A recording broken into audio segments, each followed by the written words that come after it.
The question that's often asked is to whom and for what are boards accountable?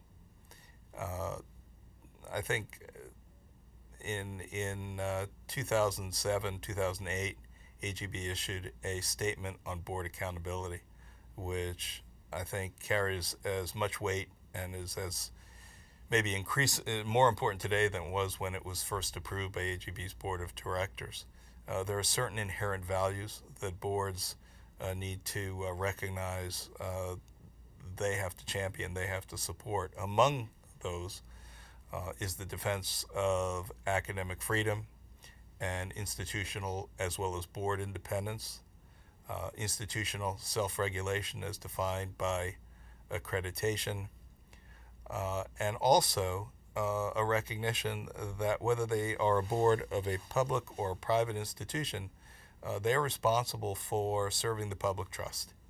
I'm often asked how to define public trust when it comes to governing boards' responsibilities. Too many times, boards of independent or private colleges and universities show a little bit of curiosity when we say they have as much responsibility for serving the public, meeting the public trust, as do their counterpart boards in serving public higher education.